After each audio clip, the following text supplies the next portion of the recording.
নমস্কার বন্ধুরা, জিও হাব চ্যানেলে সকলকে স্বাগত জানাই।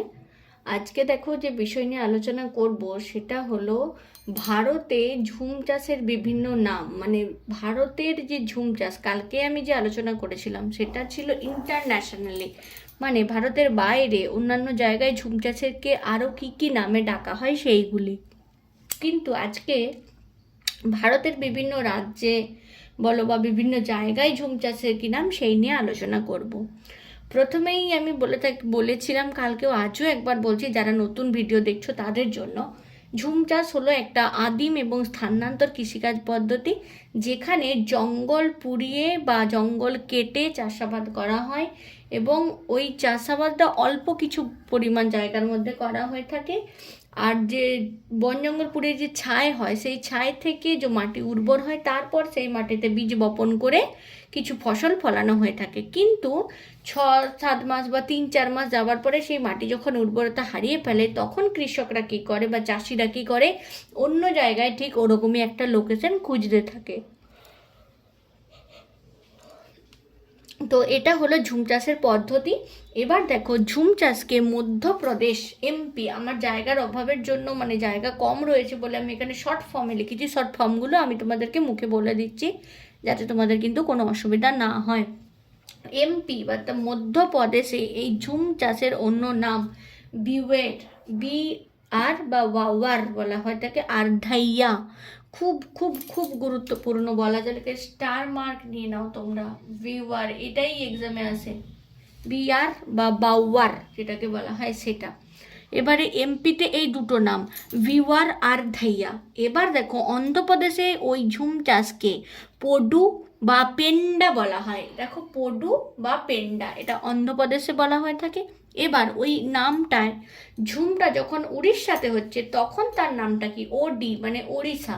উড়িষ্যার যে নামটা তারটা হচ্ছে কোমান এবং ব্রিঙ্গা, কোমান ব্রিঙ্গা এবং পোমোডোমি, POMODOBI, পোমোডোবিও বলা হয়ে থাকে।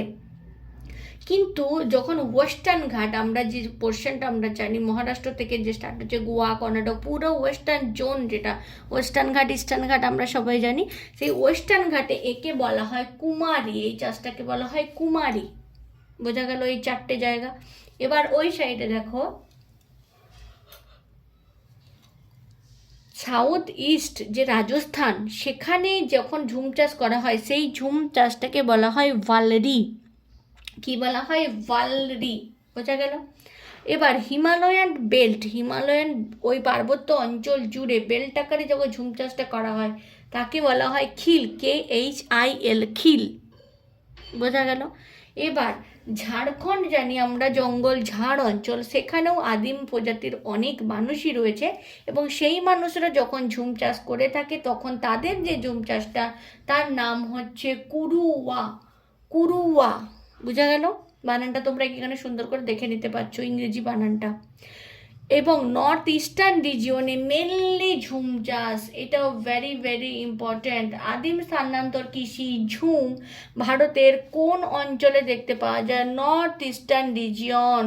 ভালো করে খেয়াল করো। এবার নর্থ ইস্টার্ন রিজিয়নে কিন্তু, নর্থ ইস্টার্ন রিজিয়নে অনেক ধরো স্টেট রয়েছে, যেমন অরুণাচল প্রদেশ, আসাম, মেঘালয়, মণিপুর, মিজোরাম, নাগাল্যান্ড, ত্রিপুরা, এই সমস্ত যে রিজন অঞ্চল, সেখানেও কিন্তু ঝুম চাষ নামটা প্রধান।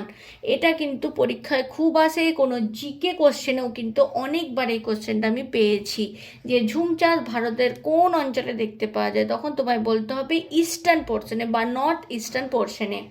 বোঝা গেল? একটা ভিডিওর মধ্যে আরও বিভিন্ন জায়গায় হয়তো বিভিন্ন নাম রয়েছে, কিন্তু মেনলি এক্সামে যেগুলো আসে, CBSE বোর্ড যেগুলোকে কভার করে বা বিভিন্ন বইয়ে যে বিষয়গুলো উল্লেখ থাকে, সেগুলো খুবই গুরুত্বপূর্ণ। তাই এর অপশনাল নামগুলো তোমাদের জেনে যাওয়া খুব জরুরি। সেই নামগুলো আমি বললাম, আশা করি তোমরা নোট করেছো। যদি না নোট করতে পারো, এটাকে একটা স্ক্রিনশট নিয়ে নাও। আশা করি খুব কাজে লাগবে। ভালো লাগলে অবশ্যই লাইক শেয়ার করে দিও। আর যারা নতুন হও তারা অবশ্যই সাবস্ক্রাইব করে নাও। পরবর্তী আরও অনেক ভিডিও তোমরা কিন্তু আমার থ্রু দিয়ে পেয়ে যেতে পারো। তো আজকে এখানে পর্যন্ত, পরবর্তীকালে নতুন একটা ভিডিও নিয়ে তোমাদের সামনে আসবো।